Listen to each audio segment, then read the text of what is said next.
I trained to be a doctor, so I studied medicine. In the UK, you can do a degree in something else, and I did a degree in journalism as well. And then I went to work for the BMJ for about 15 years. And I used to edit started off a section called analysis, which are kind of academic essays, arguments with data, and then introduced a section called head-to-head debate, which you take a question like, should we screen for breast cancer? And two different groups of doctors, academics, same access to the same evidence, would argue the toss. So it's how they would implement a certain set of evidence. And then I became investigations editor. And so I was leading investigations, basically, and we covered Tamiflu, we covered medical device regulation in Europe or lack thereof, all sorts of investigations. So I worked very closely with academics and journalists.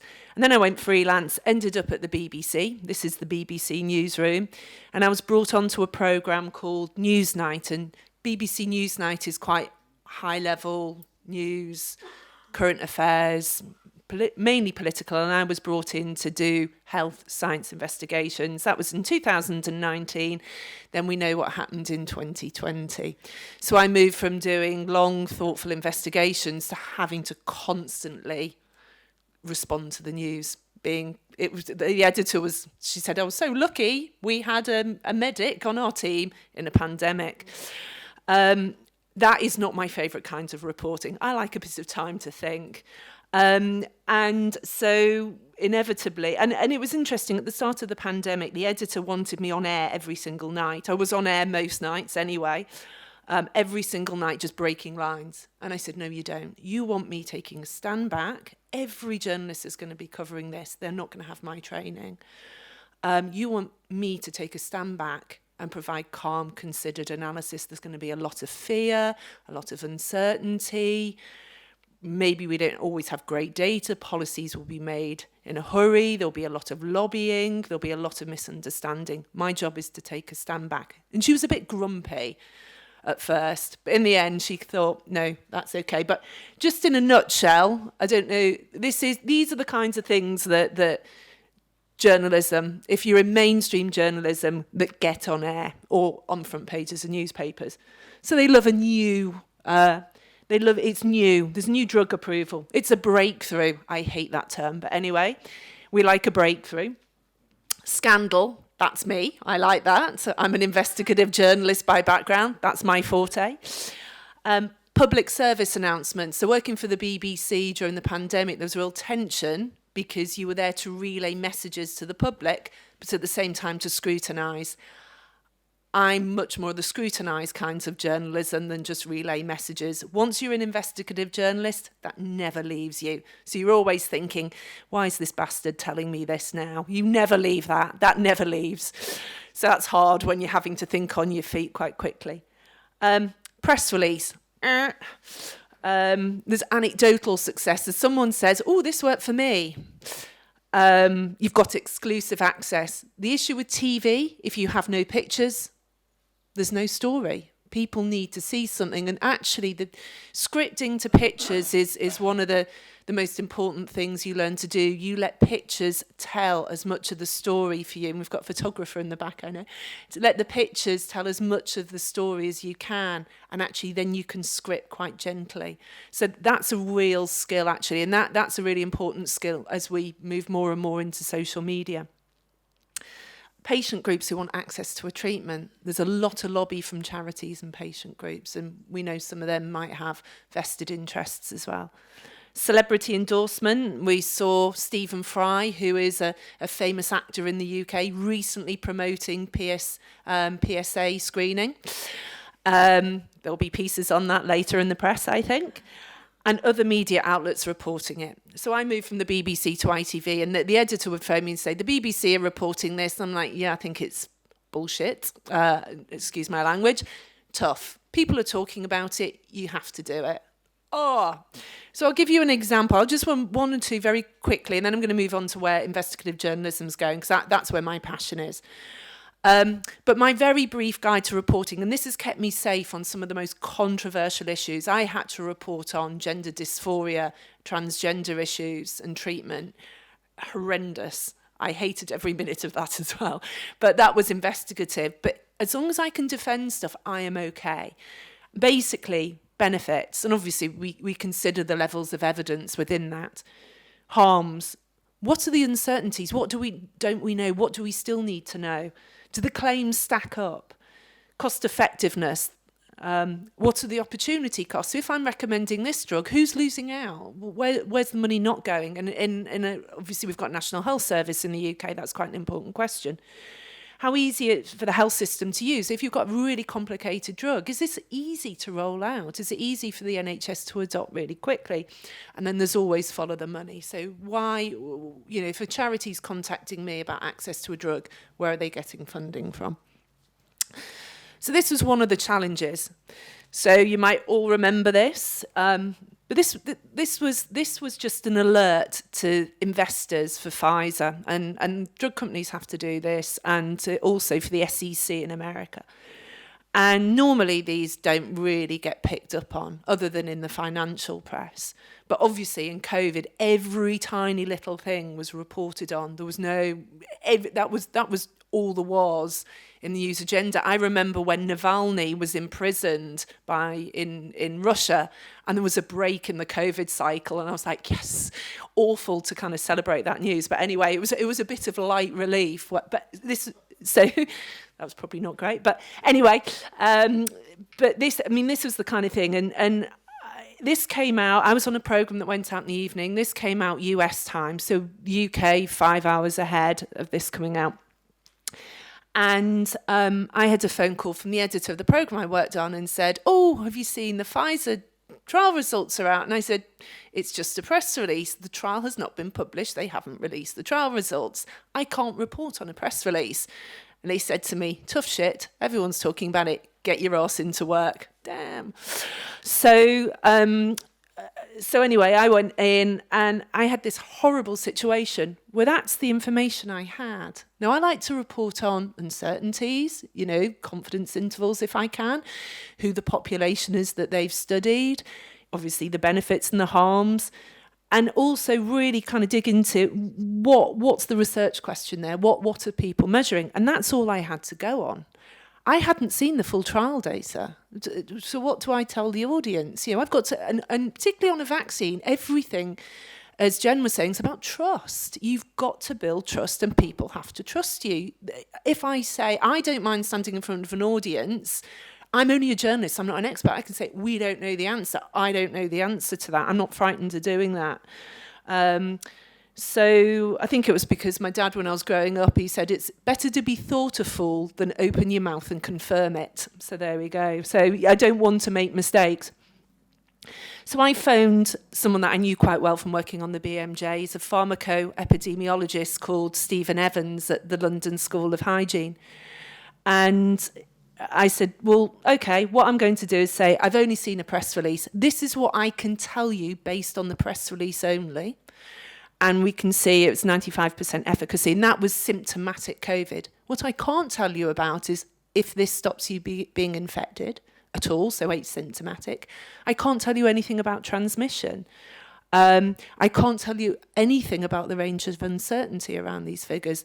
But as soon as we have more information, we will update you. But I had to do that, kind of figure out what to do with that press release in about an hour, 2 hours. That's the kind of pressure that you're under. So you can see why journalists might make mistakes or just rely on press releases. I was lucky with my background and contacts. I had the confidence to do that. But it's still very nervy going out to millions of people on a subject like vaccination and doing that.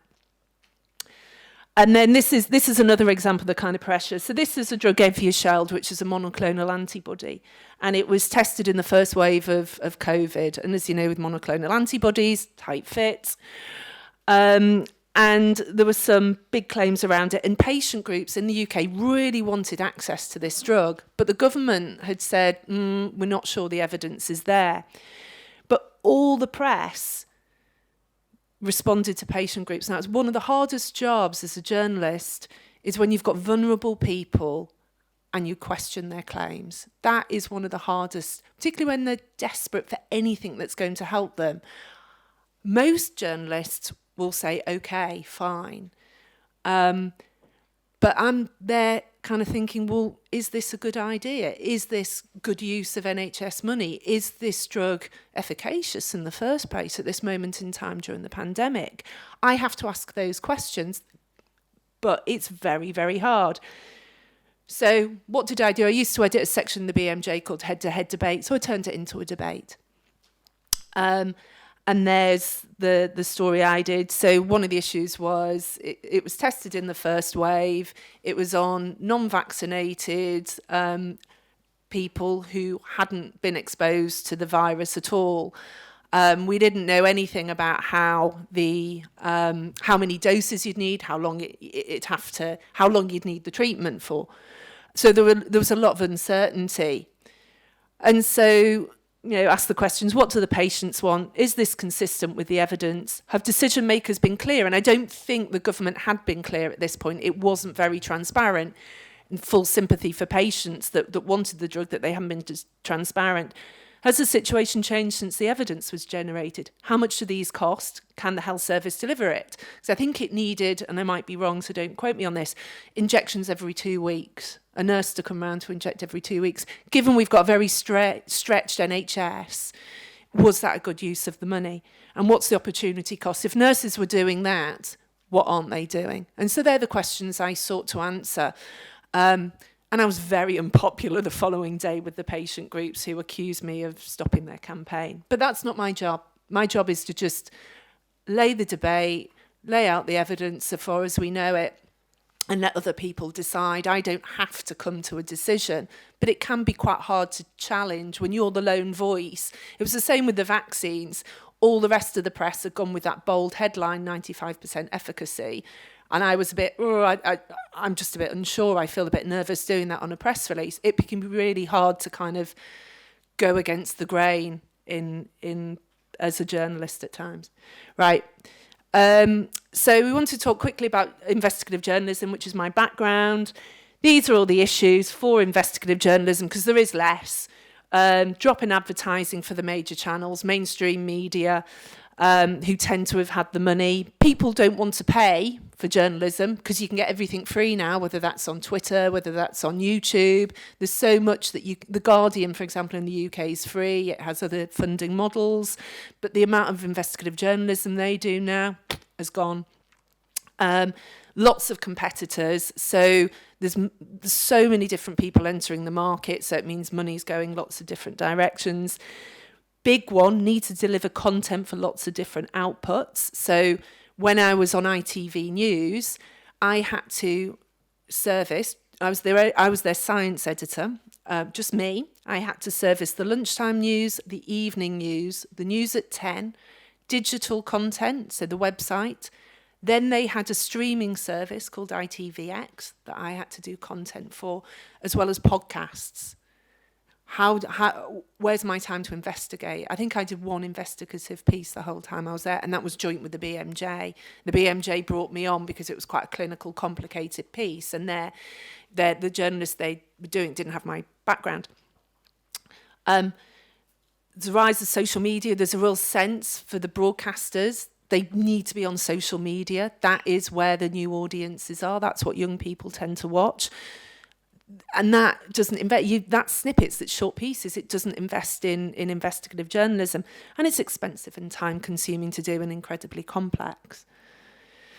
So Rise, it tends to be, these are non-profits. So this is a new one in the US, the examination, it's funded by Bloomberg. And it focuses, but they tend to have focus areas. This is tobacco, big food, pollution. I've spoken to them a little bit about doing some more about other areas of healthcare as well. ProPublica is another US one, and in the UK, the Bureau of Investigative Journalism. Sometimes they do good stuff, sometimes it's not so good. It's quite variable. The BMJ still has investigative journalism, but again, they look for funding. They look for foundation funding. So that's the way it's gone. But it tends to focus on specific areas. My view, it's collaboration. the best stories I've done has been a collaboration of journalists and academics. And I think, for me, this is the way forward. We've loosely dubbed this investigative epidemiology. So it's combining the normal skills that you use with epidemiology, methodology, with investigative journalism. And this is a story I did with Oxford, the Department of Primary Care. It was a collaboration between the BMJ, BBC, and it was in the run-up to the Olympics, and there were sports drinks everywhere. And I was still an editor at the BMJ at the time, and a sports medic came in and said, "Oh, you don't want sports drinks, it's so controversial." And I was like, how can a bit of sugary water be controversial? Scratching my head. So we decided to look at the evidence for the claims, and they were making all sorts of claims that, you know, it's going to make you run faster, it's going to... And actually GSK, that made a sports drink at the time called Lucozade, they sold it on the back of this investigation, funnily enough. They were actually going into schools, telling school kids, it was really embarrassing for this, water was going to effectively melt the brain. They should be, if they drank too much water, they need to be drinking sports drinks because they're isotonic. And we had copies of these presentations. We did put it to GSK, and they were very embarrassed. So what we did with this is we pre-specified a methodology how we were going to investigate it. So we decided we were going to look at all the claims across sports and fitness magazines in a month period, both in the US and the UK, and look at the websites in this period as well. Scrape off all their claims, then look to see if there was evidence provided in all those adverts for the claims. If there wasn't, contact the companies. And that was largely Pepsi, Coca-Cola. I don't take on small targets. GSK. So Gatorade is Pepsi, Powerade is Coca-Cola, Lucozade was GSK. They were the main advertisers. And to ask for more evidence, saying, we're looking at this, can we have your evidence for the claims? And then GSK gave us all their data. And the studies were hilariously bad, because they just signed up to this pledge of being about transparent around their data. So it was a great way of taking a very simple product that was in the shelf that everybody knew about and explaining some of the principles of evidence-based medicine. So how all the studies were low quality and didn't substantiate any of the claims. They were using surrogate endpoints as opposed to, and then, so they were saying things like, sports drinks hydrate you better than water, or you absorb sports drinks better than water.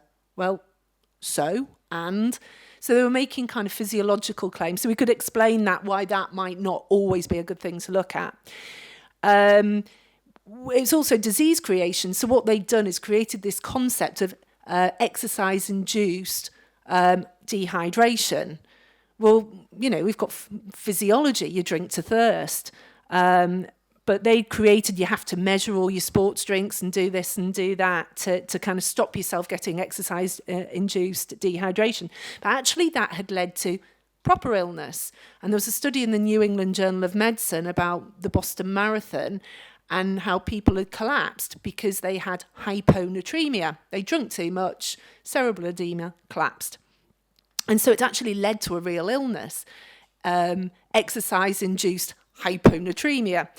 And then you looked at how they'd had all these meetings, and it was actually it was Quaker that originally owned Gatorade, and they'd had all these meetings to create this concept to sell more sports drinks.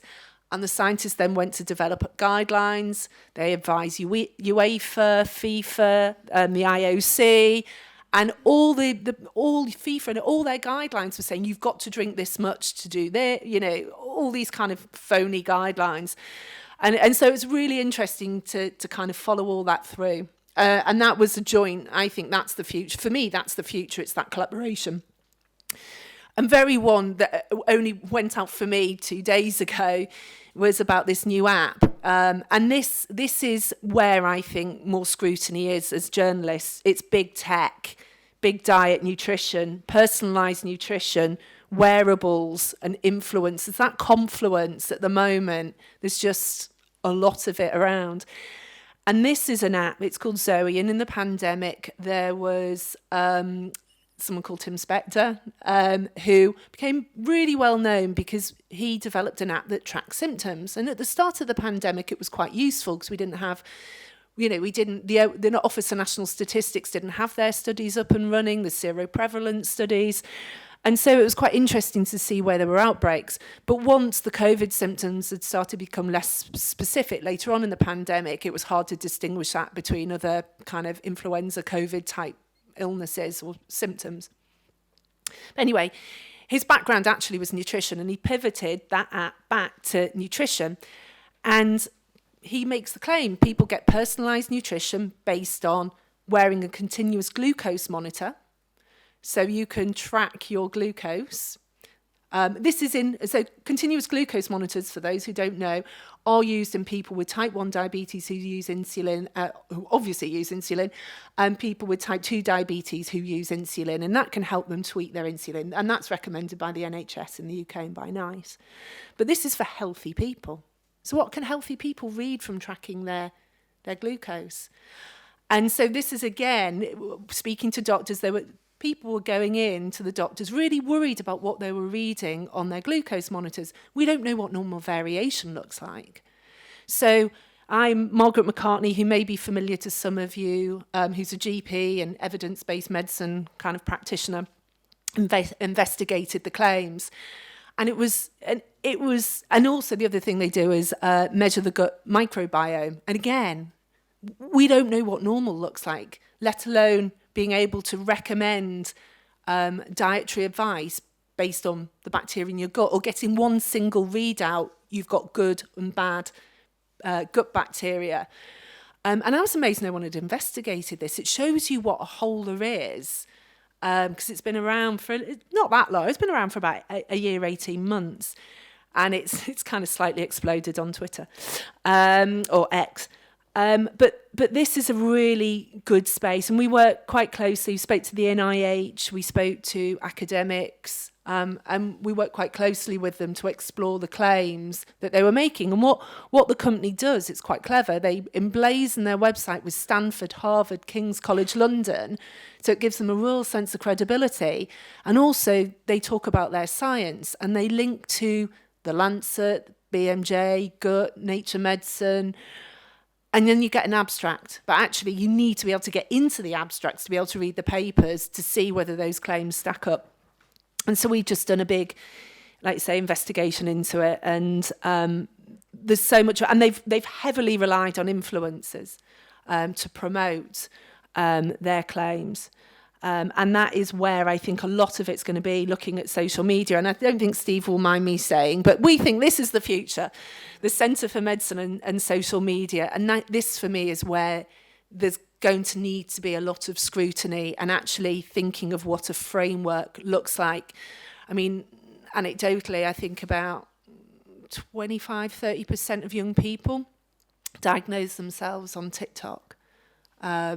So this is a real area for further investigation. And I think this is where, again, having people that understand evidence-based medicine and methodology can couple with journalists to dig into claims and look at what people are reading and the impact of that. So that, I think, is a direction of travel. So there we go.